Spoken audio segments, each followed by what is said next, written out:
জাপানের মধ্যাঞ্চলের একটি শহরে বাসিন্দাদের জন্য স্মার্টফোন ও অন্যান্য ডিজিটাল যন্ত্রের ব্যবহার দিনে 2 ঘন্টার মধ্যে সীমাবদ্ধ রাখার সুপারিশ করে একটি অধ্যাদেশ পাশ করা হয়েছে। সোমবার আইচি প্রশাসনিক অঞ্চলের তোওয়াকে শহরে এই আইনটি পাশ হয়, তবে এটি অমান্য করলে কোনো শাস্তির বিধান রাখা হয়নি। কিয়োডো নিউজের প্রতিবেদন অনুযায়ী অতিরিক্ত স্ক্রিন টাইমের নেতিবাচক প্রভাব নিয়ে উদ্বেগ বাড়ার পরিপ্রেক্ষিতে এই পদক্ষেপ নেওয়া হয়েছে এবং জাপানে এ ধরনের উদ্যোগ এটি প্রথম বলে মনে করা হচ্ছে। আগামী 1 অক্টোবর থেকে আইনটি কার্যকর হবে। অধ্যাদেশে সতর্ক করা হয়েছে যে অতিরিক্ত ভিডিও স্ট্রিমিং ঘুমের অভাব এবং পারিবারিক যোগাযোগের ঘাটতির মতো ক্ষতিকর পরিণতির দিকে নিয়ে যেতে পারে।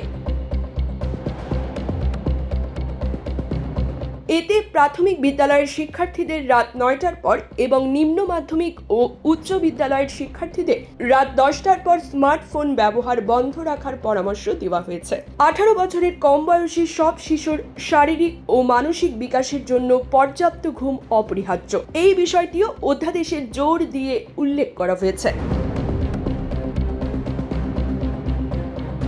অধ্যাদেশটিতে অভিভাবকদের ডিভাইসের ব্যবহার নিয়ে পারিবারিক নিয়মকানুন তৈরির বিষয়ে উৎসাহিত করা হয়েছে এবং শহর কর্তৃপক্ষ এই বিষয়ে পরামর্শ দেওয়ার জন্য একটি ব্যবস্থা চালুর প্রতিশ্রুতি দিয়েছে। তোওয়াকের মেয়র মাসাফুমি কৌকি কিয়োডো নিউজকে জানিয়েছেন, স্বাস্থ্য, শ্রম ও কল্যাণ মন্ত্রণালয়ের স্বাস্থ্যকর ঘুমের নির্দেশিকার উপর ভিত্তি করে শহর কর্তৃপক্ষ এই সুপারিশকৃত সময়সীমা নির্ধারণ করেছে।